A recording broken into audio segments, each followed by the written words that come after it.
Que a graça, a paz, a misericórdia e o amor do nosso Pai estejam sobre nós.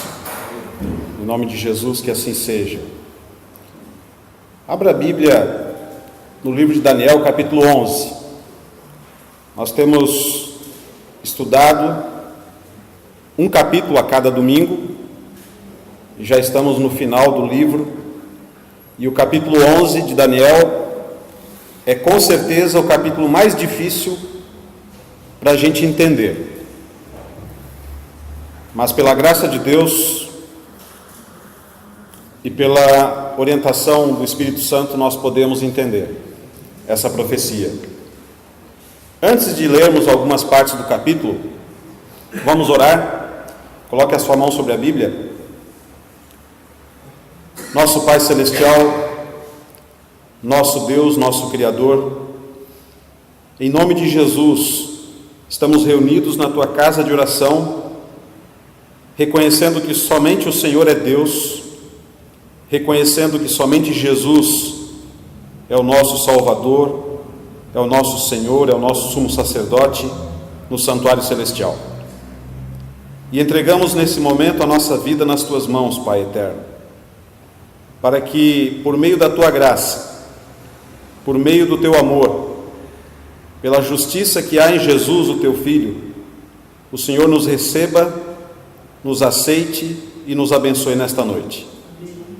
Que o sangue de Jesus nos lave de todo o pecado e que pela Tua graça, pela Tua bondade, pelo Teu favor imerecido, possamos receber o Espírito Santo nesta noite. Derrama sobre nós o Espírito Santo, o mesmo Espírito que inspirou os profetas a escrever a Tua palavra, que Ele seja o nosso guia, o nosso mestre, o nosso professor, e que a Tua palavra nos fortaleça, que a Tua palavra nos oriente, que a Tua palavra aumente a nossa fé e o nosso amor por Ti. Pedimos, nosso Pai, que o Senhor nos dê capacidade para entender as profecias do capítulo 11 de Daniel, que por meio do Espírito Santo possamos entender a Tua grandeza, entender que o Senhor dirige a história deste mundo e que o Senhor está acima de todos os acontecimentos deste mundo e que tudo será para a Tua honra e para a Tua glória, e que nessa noite somente o nome de Jesus seja louvado, seja exaltado e seja honrado. Pedimos estas bênçãos confiando na Tua graça, na Tua bondade, em nome de Jesus. Amém.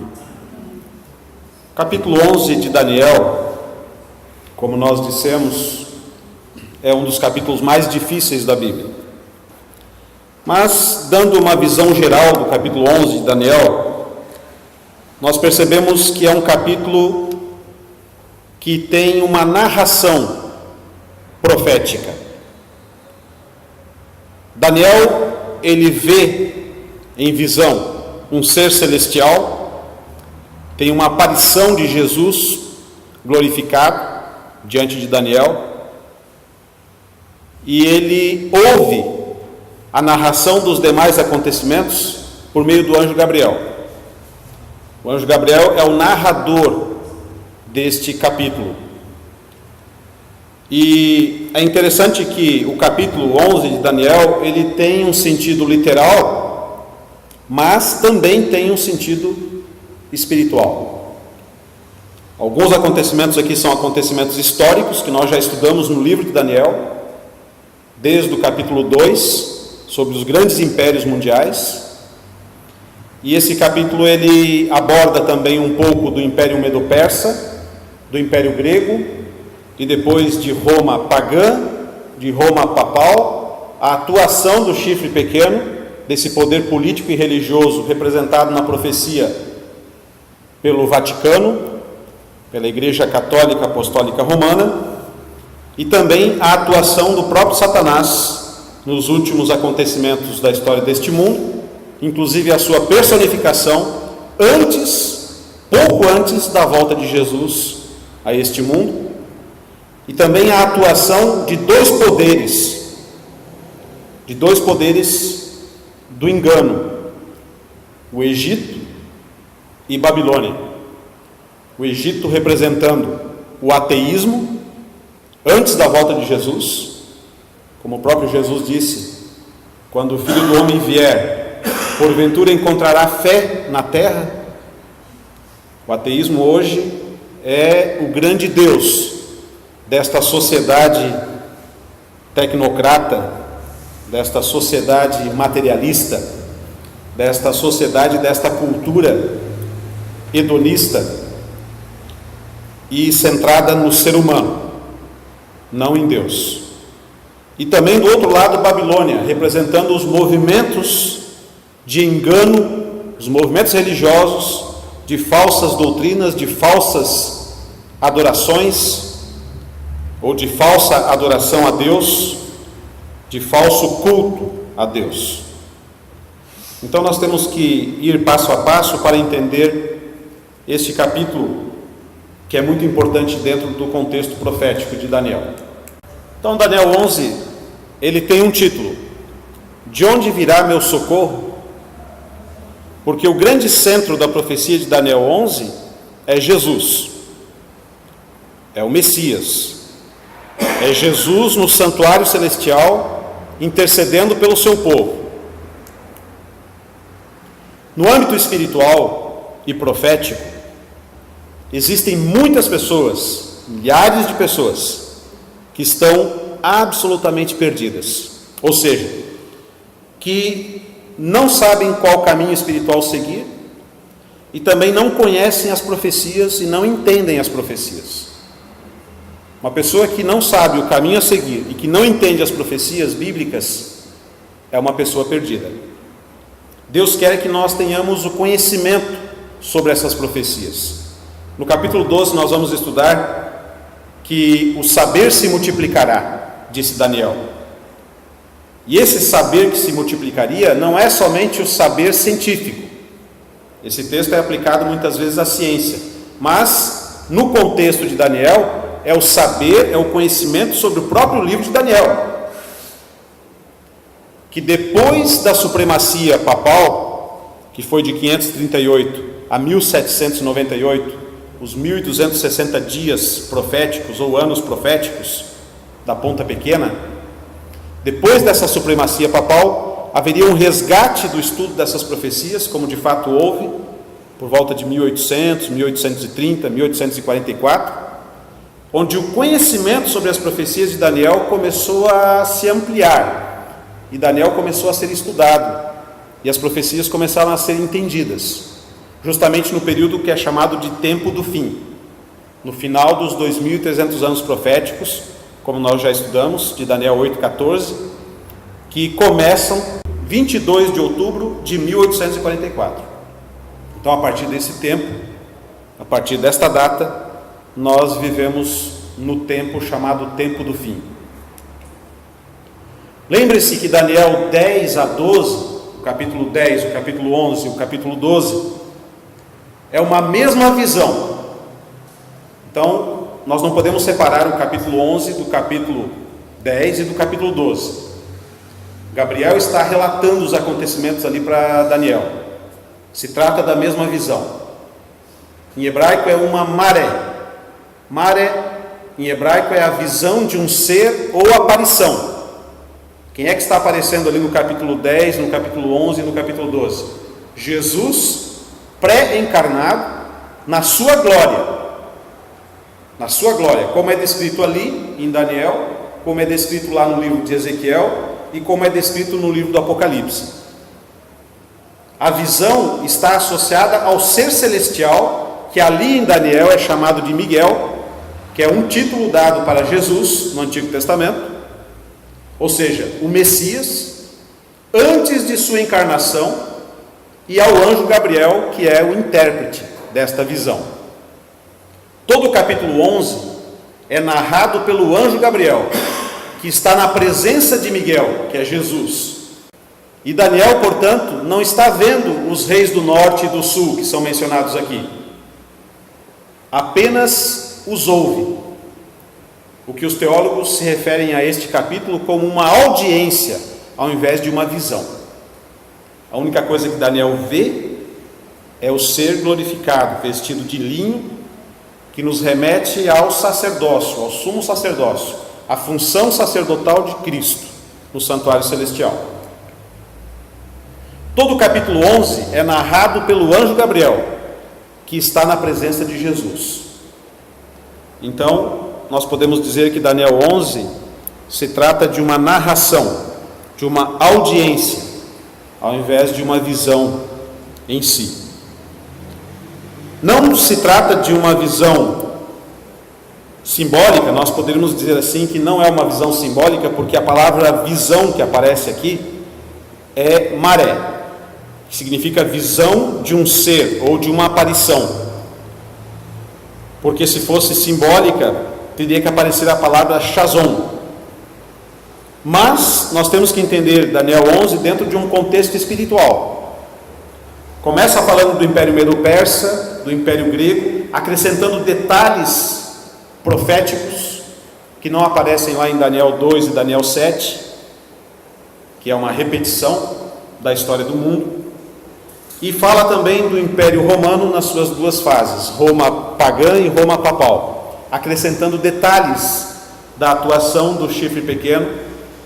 Então, nós temos que entender que após a cruz, após a morte de Jesus, houve uma espiritualização de alguns termos ou de algumas nomenclaturas. Por exemplo, quem é o Israel de Deus após a morte de Jesus na cruz?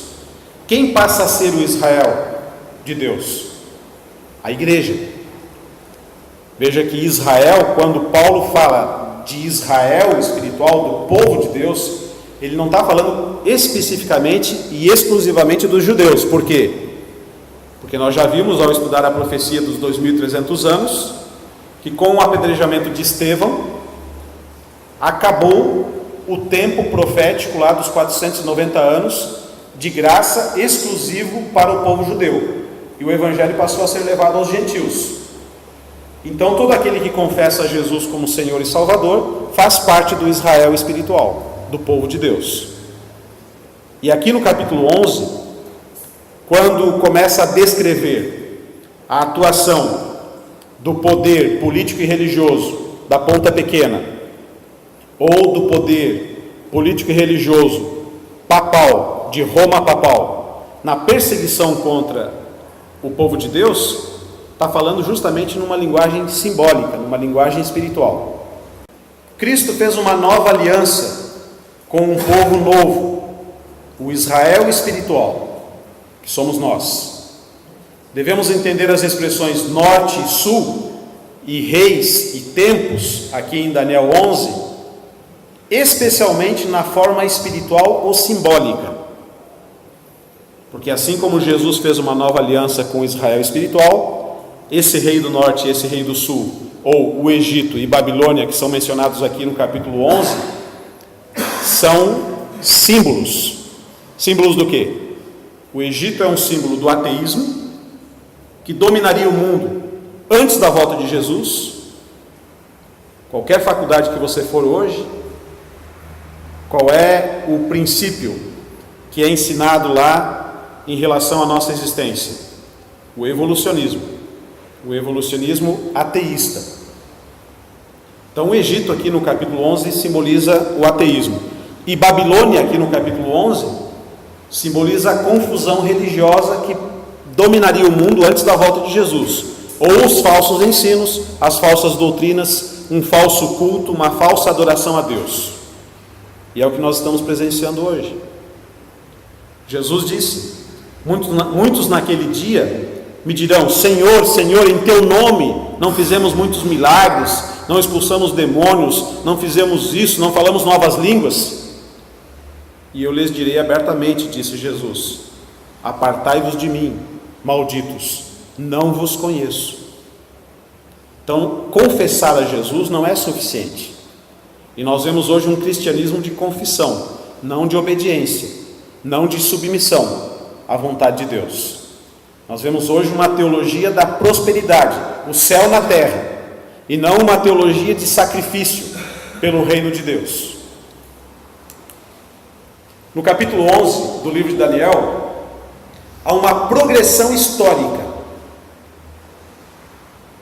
que o leva desde os reis da Pérsia, no tempo de Daniel, até a vinda de Miguel, ou Cristo, mencionando lá no capítulo 12 a ressurreição, ou as ressurreições, e a vinda do reino de Deus. Lembram do capítulo 2? No capítulo 2 tem uma progressão histórica também. O Império Babilônico, o Império Medo-Persa, o Império Grego, o Império Romano. Os pés da estátua eram de ferro misturado com barro, cabeça de ouro, peitos e braços de prata, quadril de bronze e pernas de ferro. E os pés eram misturados com ferro e barro. E o que veio do céu? Uma pedra, lançada sem auxílio de mãos, e cai justamente nos pés da estátua, esmiuça toda a estátua, e a pedra cresce e cobre toda a terra, simbolizando o reino de Deus, a volta de Jesus. Veja que esse tema da progressão histórica, ele se repete no capítulo 7, ele é ampliado no capítulo 8, se amplia mais ainda no capítulo 9, há uma amplitude no capítulo 10 e mais aprofundado ainda no capítulo 11 e no capítulo 12, até chegar a mencionar ali a ressurreição dos mortos e a volta de Jesus e o reino de Deus. Veja que é como um funil. Começa largo, falando da história geral do mundo, e vai se especificando, vai se dando detalhes, vai esmiuçando, até explicar o que vai acontecer antes da volta de Jesus. Então aqui no capítulo 11 nós temos uma explicação de acontecimentos que ocorreriam pouco antes da volta de Jesus, ou no tempo do fim. Veja que o capítulo 11 não dá tanto detalhe, tanta ênfase no aspecto histórico, mas ele enfatiza aspectos espirituais. Ele vai esclarecer aspectos espirituais da profecia: a condição do povo de Deus, a perseguição, o tempo de angústia, os enganos dos últimos dias, o ateísmo, a falsa adoração a Deus, o falso culto a Deus, os enganos de Satanás, a personificação de Satanás, a sua destruição e a vinda de Miguel, ou a volta de Jesus a este mundo. Então nós temos que entender o livro de Daniel como um paralelismo crescente da profecia, uma repetição profética que vai se aprofundando, como se nós pegássemos um microscópio e fôssemos enxergando cada vez mais fundo as orientações de Deus dentro do contexto profético.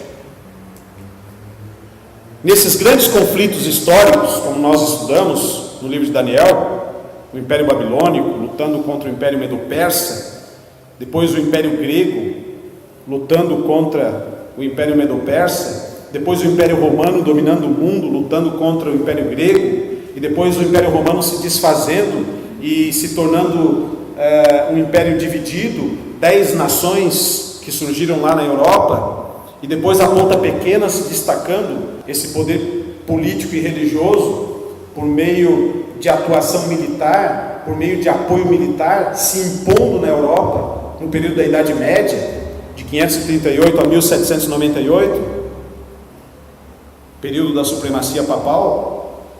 E nós vemos uma clareza profética, uma orientação dentro desse escopo maior, que são os conflitos históricos.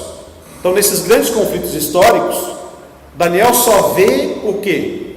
Este ser glorioso e triunfante, vestido de linho, como sumo sacerdote que intercede por seu povo em todos os momentos. Veja que, dentro desse contexto histórico, Daniel tem uma visão do reino de Deus, da glória de Deus, do poder de Deus sobre tudo isso. E quem está dominando tudo? Quem está reinando sobre tudo? Jesus, como sumo sacerdote, dentro do santuário celestial, intercedendo por seu povo, inicialmente dentro do período profético dos 490 anos, para o povo de Israel, especificamente, e depois para o Israel espiritual, para a igreja cristã, para cada um de nós. A profecia das 70 semanas, por exemplo, que nós estudamos, começa revelando o destino do Israel literal, do povo de Israel, e muda depois da cruz para o Israel espiritual, que é a igreja. Então veja que há um sentido espiritual dentro da profecia.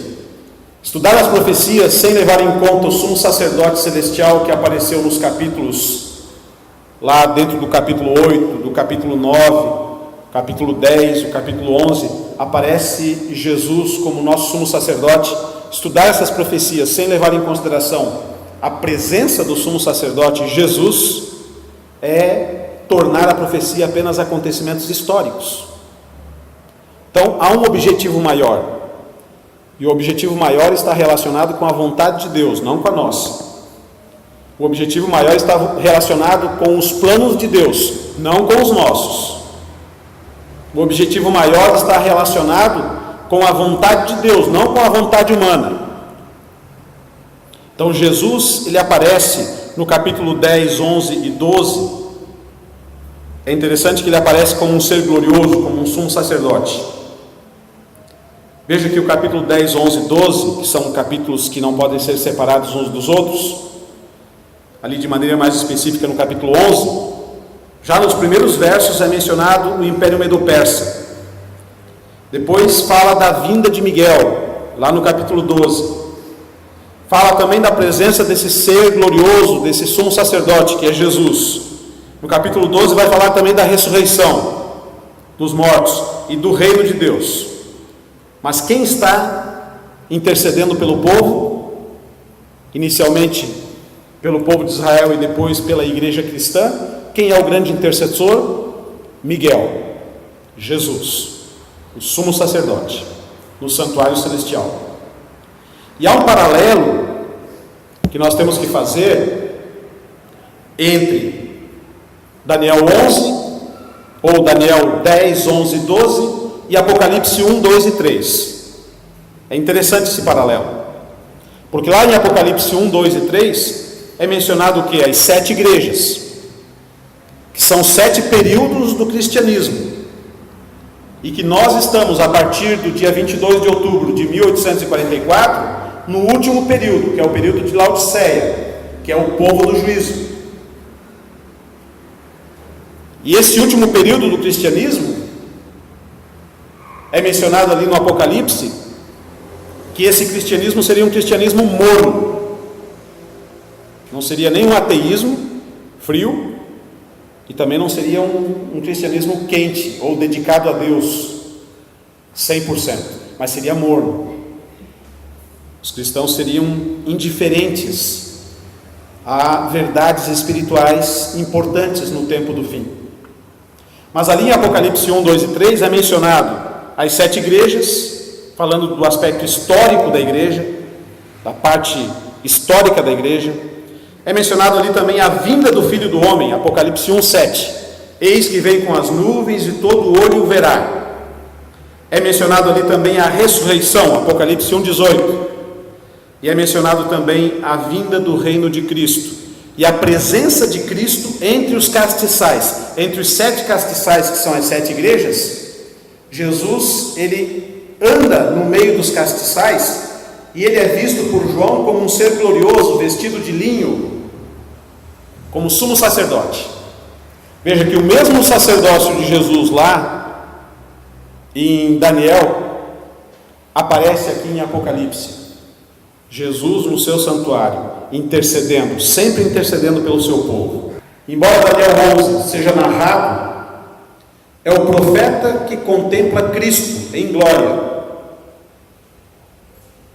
pois tem uma progressão histórica que o leva desde os reis da Pérsia no seu tempo até a vinda de Miguel, a ressurreição e o reino eterno de Deus. Desta maneira, ou desta mesma maneira, acontece no livro do Apocalipse. As 7 igrejas devem ser entendidas neste contexto. Devem começar com as igrejas e a situação histórica da época de João, mas deve ter progressão ininterrupta para acabar com a vinda do Filho do Homem nas nuvens do céu. Apocalipse 1, 7. E a ressurreição, que pode efetuar unicamente aquele que tem as chaves da morte e do inferno, ou do Hades. Apocalipse 1, 18. Existe um paralelo claro entre Daniel 11 e a visão de João na visão das 7 igrejas. É impressionante como a profecia de Daniel e Apocalipse se unem, não só nesse capítulo, mas em todo o livro de Daniel e em todo o livro do Apocalipse. Então vamos ver agora o aspecto histórico da profecia. Ali no versículo 2, capítulo 11, verso 2, está falando sobre os reis da Pérsia. Veja, nós já estudamos sobre o Império Medo-Persa, lá no capítulo 2, depois no capítulo 7, no capítulo 2, o símbolo era uma estátua com várias partes de ouro, de prata, de bronze, de ferro. No capítulo 7 eram animais que simbolizavam e representavam a mesma coisa, mas com detalhes a mais. E aqui no capítulo 11 vai dar mais detalhes, só que não começa no Império Babilônico, começa no Império Medo-Persa. O que diz o verso 2? Agora eu te declararei a verdade. Quem está dizendo aqui? Quem está falando isso? Gabriel, o anjo Gabriel, está falando para o profeta Daniel. Agora eu te declararei a verdade. Que verdade? Na realidade, o capítulo 11 é uma continuação da explicação do capítulo 8, das 2.300 tardes e manhãs. Então, é uma continuação da explicação profética.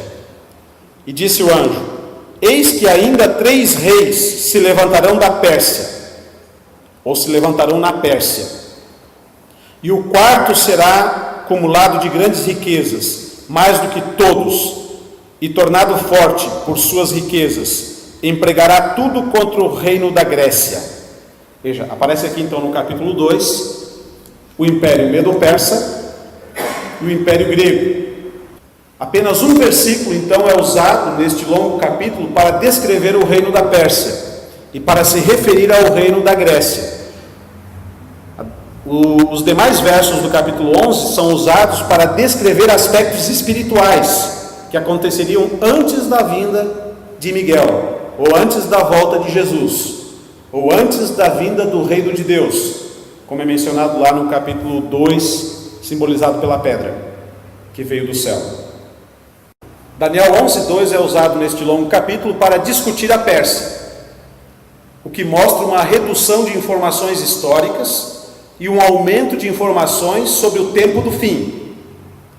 A declaração, agora eu vou lhe mostrar a verdade, no versículo 2, ou como dizem algumas outras traduções, agora eu te declararei a verdade, no original diz, eu declaro, confirmando que Daniel, nestes capítulos, não irá mostrar os reis e as suas batalhas, mas vai contar o que ouviu dos lábios do anjo Gabriel. Então veja que a profecia se repete, novamente, mencionando os impérios Medo-Persa e o Império Grego, mas com o objetivo de dar mais detalhes sobre esses impérios, mas também com um objetivo maior de mostrar os acontecimentos do tempo do fim. Isso acontece no 3º ano do rei da Pérsia, que é Ciro, em Daniel 10, verso 1. E sua incumbência é acompanhar e interpretar unicamente a Daniel 8, ou seja, explicar o carneiro, o bode e a atuação da ponta pequena, o surgimento da ponta pequena, ou do poder político e religioso representado por Roma pagã e Roma papal. O objetivo de Gabriel, ao vir até Daniel, é dar uma explicação maior sobre esses fatos que já foram narrados, que já foram apresentados anteriormente no capítulo 2 e no capítulo 7. Daniel 8 seria o roteiro, como nós já estudamos, e Daniel 11, a história desmembrada desse roteiro, ou seja, uma explicação mais detalhada do roteiro. Daniel 11 esmiuça a mesma batalha vista em Daniel 8, entre o carneiro e o bode, e dá mais detalhes. Veja, quem era o carneiro? A Medo-Persa, o Império Medo-Persa. Quem era o bode? O Império Grego. Veja que aqui, no capítulo 11, vai ter mais detalhes sobre esses impérios, no aspecto histórico. Seria muito mais rico do que todos eles, ou seja, a explicação dada no capítulo 11 sobre o Império Medo-Persa e sobre o Império Grego é muito mais rico em detalhes. E é interessante que o Império Medo-Persa é mencionado aqui no versículo 2 como tendo 4 reis. 4 reis. E que um deles seria mais forte do que todos e se levantaria contra o reino da Grécia. O que isso significa? O Império Medo-Persa, na realidade, teve 4 reis. Veja que os 3 reis que são mencionados aqui, da Pérsia, e o 4º rei, que seria muito mais rico e muito mais poderoso do que os outros, e se levantaria contra o reino da Grécia, depois da morte de Ciro, em 530 a.C., veio o rei Cambises II, que reinou até 522. Depois veio um 3º rei Medo-Persa, que foi Bardia, que foi chamado também de impostor, ou de Falsis Merdes, que foi no ano de 522. E depois dele veio Dario I, ou Estaspes, que foi até 486. E por último veio o rei Xerxes, ou Assuero, até 465, que foi o marido da rainha Esther, que é mencionado na Bíblia. Veja que aqui no versículo 2 fala que haveria no Império Medo-Persa 3 reis e um 4º. E são esses reis aqui que compuseram o Império Medo-Persa. E depois viria um grande rei da Grécia. Lá no verso 3, diz que depois se levantará um rei poderoso que reinará com grande domínio e fará o que lhe aprouver. Mas no auge, o seu reino será quebrado e repartido para os 4 ventos do céu, mas não para a sua posteridade, ou para a sua descendência, nem tampouco segundo o poder com que o reinou, porque o seu reino será arrancado e passará a outros, fora de seus descendentes. Aqui no verso 3 e 4, está falando do Império Grego, está falando de Alexandre o Grande, que após conquistar o mundo, em 10 anos de campanha militar, ao morrer, não deixou o seu reino com seus descendentes. Veja que a profecia está dizendo aqui que o Império Grego, ele cairia, ou ele acabaria no seu auge. No auge das suas conquistas, Alexandre o Grande morreu com 32, 33 anos, e o seu reino foi dividido entre os 4 generais, e o único descendente de Alexandre, ou o único membro da sua família, era um irmão mais novo, que era deficiente mental, que não tinha condições de reinar. E aqui a profecia dizia claramente que o reino da Grécia não passaria aos seus descendentes. Veja que está se repetindo aqui a profecia, dando mais detalhes. Diz ali que depois se levantará um rei poderoso que reinará com grande domínio e fará o que lhe aprouver. Uma referência, uma profecia que anuncia a vitória grega. O rei valente aqui é Alexandre. O Império Grego foi de 336 a 323. Mas no auge, diz a profecia, o seu reino será quebrado e repartido para os 4 ventos do céu. Aqui 4 pontos cardeais, falando da divisão do Império Grego entre os 4 generais de Alexandre. No auge, no seu auge, depois de 10 anos de conquistas militares, Alexandre morre e o seu reino não fica para nenhum dos seus descendentes, como diz a Bíblia, mas fica para os seus generais. Os 4 ventos do céu são os 4 pontos cardeais, onde se instalaram alguns reinos divididos do Império Grego: Macedônia, Trácia, a Síria e o Egito. Então esses 4 pontos cardeais, os 4 ventos do céu, são os 4 pontos cardeais onde se instalaram a Macedônia, a Trácia, a Síria e o Egito, dominados pelos 4 generais de Alexandre e as suas dinastias que o sucederam. Então a profecia vai dando mais detalhes históricos, em relação àqueles detalhes que nós já vimos no capítulo 2 e no capítulo 7. Alexandre o Grande morreu em junho de 323 a.C., aos 33 anos, alguns dizem que foi aos 32. Seu único filho nascido depois de sua morte foi assassinado. O seu irmão mais novo era deficiente mental, não tinha condições de reinar, e o seu reino foi tomado por 4 de seus generais. Foi Ptolomeu, Seleuco, Cassandro e Lisímaco. Mas estando ele em pé, o seu reino será quebrado e será repartido para os 4 ventos do céu, mas não para a sua posteridade, diz a Bíblia. Não ficou para a sua descendência, nem tampouco segundo o seu domínio com que reinou, porque o seu reino será arrancado e passará a outros que não eles. E a profecia se cumpriu. É preciso destacar um detalhe, que seu reino seria quebrado e dividido quando se tenha levantado, e não quando se tenha envelhecido, nem quando seja derrotado pela morte prematura e repentina de Alexandre, no seu auge. Os 4 ventos do céu são os 4 pontos cardeais, onde se instalaram a Macedônia, a Trácia, a Síria e o Egito, dominados pelos 4 generais de Alexandre e as dinastias que o sucederam. Estes detalhes já haviam sido revelados a Daniel nos capítulos 7 e 8, mas são acrescentados mais detalhes ainda aqui no capítulo 11. Estou colocando esse ponto, irmãos, para a gente entender que há uma repetição profética e uma explicação mais detalhada da profecia. Mas isso é o aspecto histórico. Isso é o aspecto histórico da profecia. Ptolomeu, que foi um dos generais de Alexandre, dominou o Egito, que é chamado aqui na profecia como o Reino do Sul, e que representa, que simboliza o ateísmo que existiria antes da vinda de Miguel, ou antes da volta de Jesus. Inclusive, Ptolomeu II e Antíoco II tentaram estabelecer paz entre seus respectivos reinos através de um casamento, como diz aqui no capítulo 11, os versículos seguintes, falam que eles tentariam, por meio de casamento, fazer uma aliança, mas que não daria certo essa aliança. O esboço profético muda para os Ptolomeu e os Seleucidas, generais de Alexandre, que se desenvolveram a partir da desintegração do Império Grego.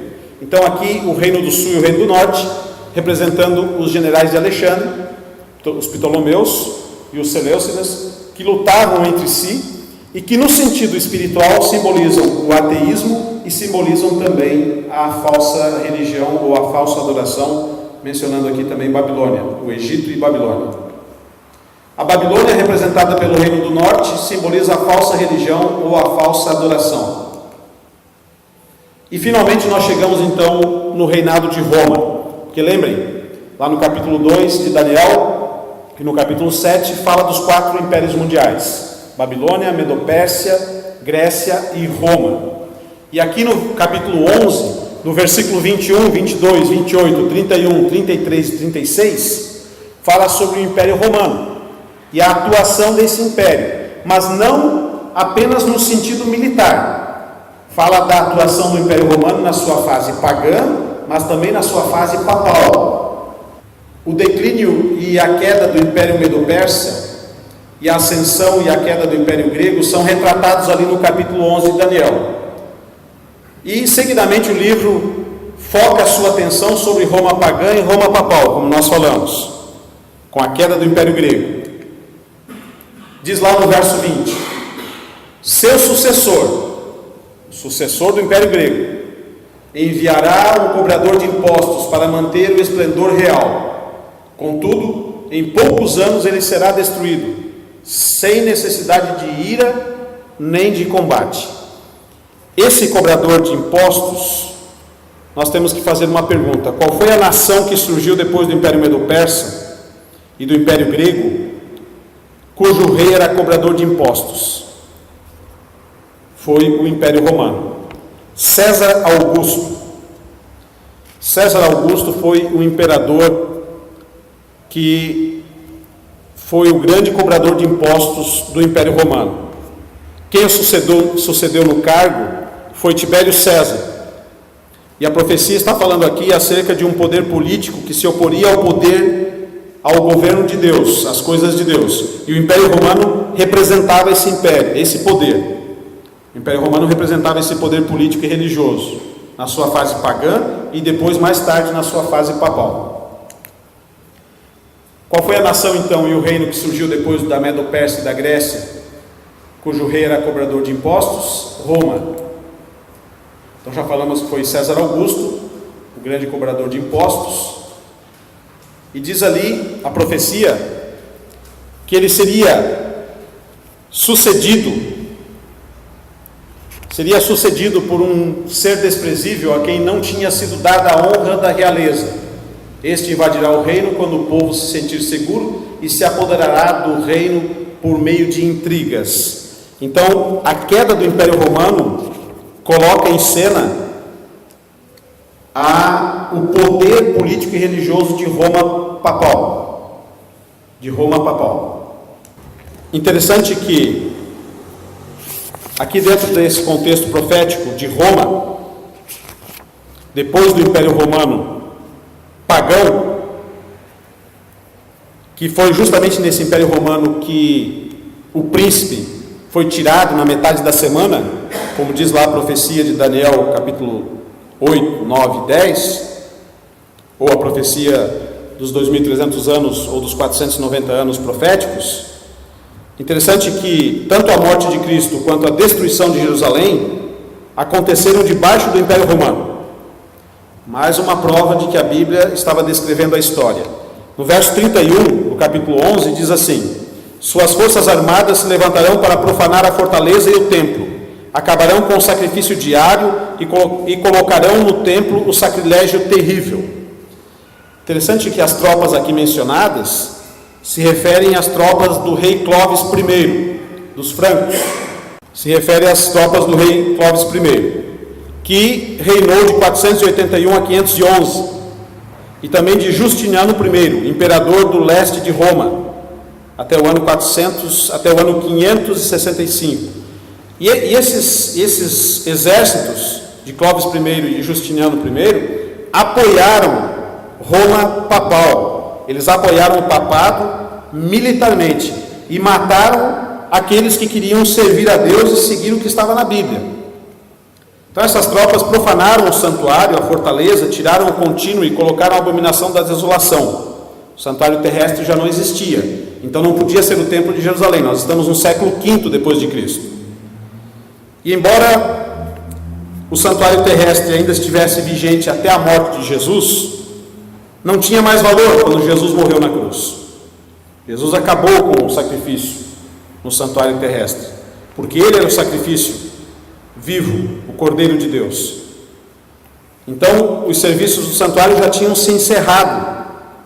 Então essa luta contra o santuário, contra o templo de Deus, como diz aqui no versículo 31, só pode se referir então a uma luta espiritual contra a verdade do santuário celestial. O Messias ressuscitado havia inaugurado o santuário celestial, como diz lá em Daniel 9, 24 e Hebreus 8, 1 e 2, como nós já vimos. De modo que o santuário profanado por estas tropas é o próprio céu, onde Cristo intercede pelo seu povo. A fortaleza é o Monte Sião, o povo de Deus, e o santuário ocupa o lugar de refúgio dos santos. Retirar o contínuo aqui, no versículo 31, se refere a suplantar o ministério sumo sacerdotal de Cristo, que continuamente intercede pelo seu povo no santuário celestial. Então aqui nós já vemos uma descrição da atuação espiritual desse poder representado por Roma pagã e Roma papal. O Messias ressuscitado, como nós já dissemos, ele havia inaugurado esse santuário celestial. Então, retirar o contínuo se refere a suplantar o ministério sumo sacerdotal de Cristo por um agente humano na terra, o Papa, que se autodenomina vigário do Filho de Deus, ou substituto do Filho de Deus aqui na terra, e que se coloca como intercessor, como mediador, como aquele que é capaz de perdoar os pecados, tirando o foco de Jesus no santuário celestial. É interessante que no versículo 32 fala da atuação desse poder político e religioso. Com lisonjas corromperá aqueles que tiverem violado a aliança, mas o povo que conhece o seu Deus resistirá com firmeza. Com lisonjas ele corromperá aqueles que violaram a aliança. Que aliança? Os 10 mandamentos. É interessante que o Código de Justiniano tornou-se o fundamento da jurisprudência de todos os estados da cristandade na Idade Média. Nenhum código de lei terrestre era mais abrangente ou permanente e se manteve como base do direito civil e eclesiástico da Europa durante todo o período dos 1260 dias proféticos ou de supremacia papal. Só foi substituído em 1798, quando o Papa Pio VI foi aprisionado pelo general Berthier das tropas de Napoleão. Esse Código de Justiniano só foi substituído pelo Código de Napoleão. Então, estes eventos deram começo com o período da supremacia papal, em 538 até 1798. Período descrito em Daniel 7:25 e Daniel 12:7. Interessante, então, nós percebemos que o papado teve um apoio militar para se estabelecer na Europa como o centro da religiosidade, como o centro da verdade, e que esse Código de Justiniano, ele obrigava as outras nações a se submeter ao Papa como autoridade máxima, aqui na terra e como representante de Deus. E isso só acabou em 1798, com o aprisionamento do Papa Pio VI. O que mais faria este poder com aqueles que permanecessem fiéis à aliança de Deus? O que mais que faria esse poder com aqueles que permanecessem fiéis à aliança de Deus, ou à lei de Deus? Nós sabemos pela história que esse período de 1260 anos de supremacia papal, que começou em 538 a.C. até 1798, 538 depois de Cristo até 1798 depois de Cristo, que é conhecido como supremacia papal e também o período da Inquisição religiosa, nós sabemos que muitos foram perseguidos e mortos. O que diz a Bíblia? No capítulo 11, verso 33, fala desse período. Aqueles que são sábios instruirão a muitos, mas por certo período cairão a espada e serão queimados, capturados e saqueados.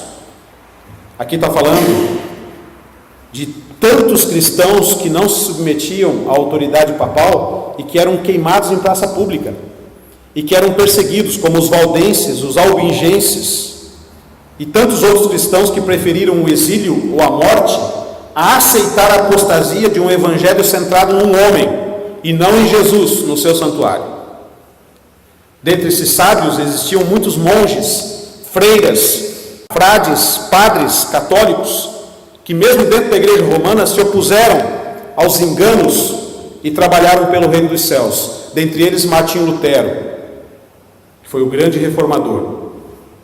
Encontramos também a história de João Luz e Jerônimo de Praga, que foram queimados em praça pública, que eram sacerdotes católicos, que não se submetiam às heresias da igreja de Roma, à venda de indulgências, ao perdão dos pecados dado por um homem, e à mediação de um homem entre as pessoas e Deus, mas centravam no Evangelho de Cristo, e por isso pagaram com a própria vida. Então aqui está a profecia dessa perseguição religiosa, por esse poder político e religioso, que é representado por Roma papal. Aqui estão todos os fiéis cristãos da aliança feita com o sangue do Messias. Como nós dissemos, os valdenses, seguidores de Pedro Valdo, que espalhavam partes da Bíblia pela Europa, escreviam à mão, porque era proibido ler a Bíblia.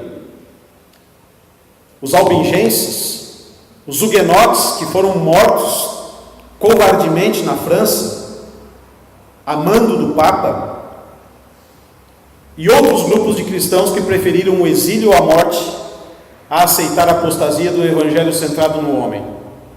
Então, dentre esses sábios, haviam muitos que deram a vida e que morreram queimados pelo evangelho.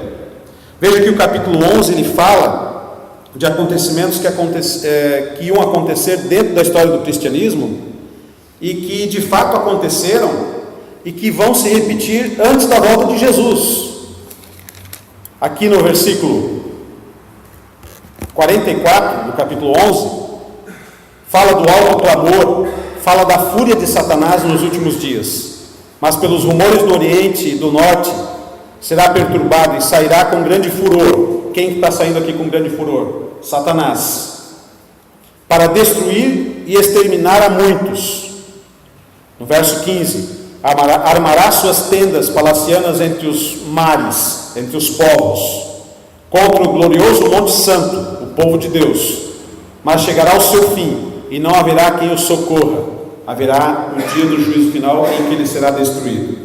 Então nós vemos aqui no capítulo 11 uma profecia simbólica dos acontecimentos finais, antes que Miguel se levante, antes da volta de Jesus.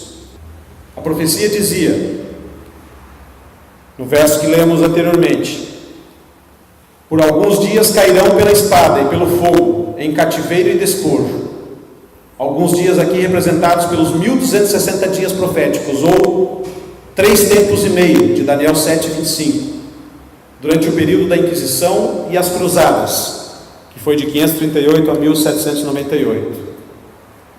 Os poderes do mal, no capítulo 11 fica claro que os poderes do mal estão lutando contra o reino de Deus. Satanás usa reis, reinos, impérios para executar seus planos de perdição do ser humano e desvirtuar a adoração ao verdadeiro Deus. Mas Jesus é o mediador, é o intercessor do seu povo no santuário celestial. Ele está comandando tudo, está comandando a história, está intercedendo pelo seu povo. A Bíblia garante que Jesus se levantará um dia. Miguel, o grande príncipe, virá libertar seus filhos e filhas deste reino de trevas que é do príncipe deste mundo. A volta de Jesus é o clímax da redenção de todas as eras e de todos os tempos. E no capítulo 12 de Daniel nós vamos estudar sobre esse clímax que vai ocorrer, irão acontecer coisas sobrenaturais na volta de Jesus. A própria volta de Jesus será um fato sobrenatural, mas haverá a ressurreição dos mortos. Muita gente não entende. Quando você fala de ressurreição dos mortos, para uma pessoa que não lê a Bíblia, ele pensa que você vai ressuscitar do mesmo jeito que você está agora. Errado. Haverá um corpo glorificado. 1 Coríntios 15, Paulo explica direitinho como será a ressurreição e como o corpo será glorificado e transformado. É importante que hoje você aceite esse rei maravilhoso em sua vida, esse sumo sacerdote que é Jesus, e comece desde agora a viver no seu reino. Não desista, nem pense que tudo está perdido quando ver as forças do mal se arregimentando, pois Deus sempre cumpre seus propósitos, e Ele é o soberano de todo o universo, ou de todos os universos que existem. Deus está no controle. É isso que nos diz a profecia de Daniel, capítulo 11. Você gostaria de aceitar o convite para aceitar a Cristo como seu Salvador e Senhor, como o sumo sacerdote da sua vida? Somente nele nós encontramos forças para resistir ao mal e para resistir às perseguições que ainda virão sobre o povo de Deus antes de Jesus voltar. Vamos cantar o hino final, e após o hino final vamos fazer uma oração de entrega a Deus, pedindo para que nos ajude a nos manter leais e firmes, como milhares de cristãos se mantiveram durante o período mais tenebroso da história do cristianismo, que foi o período da supremacia papal, que foi o período da Inquisição religiosa, onde as pessoas eram torturadas, onde as pessoas eram mortas e perseguidas porque simplesmente acreditavam em Jesus como seu Salvador e não aceitavam a autoridade de um ser humano sobre elas, a autoridade espiritual de um ser humano. Vamos cantar o hino final e em seguida fazer uma oração a Deus.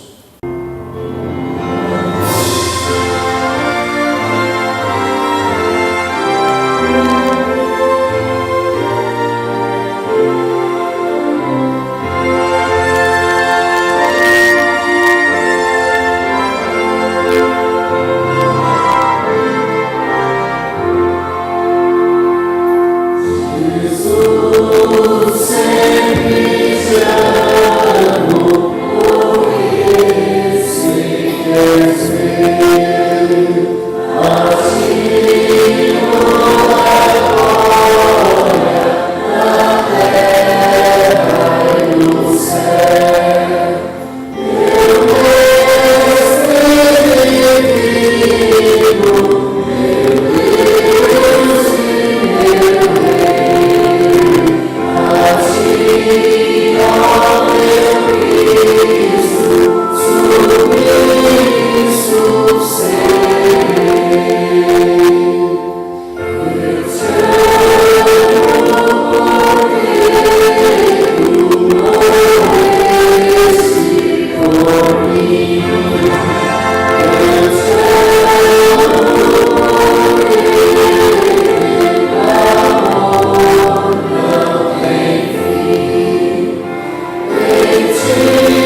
Vamos orar.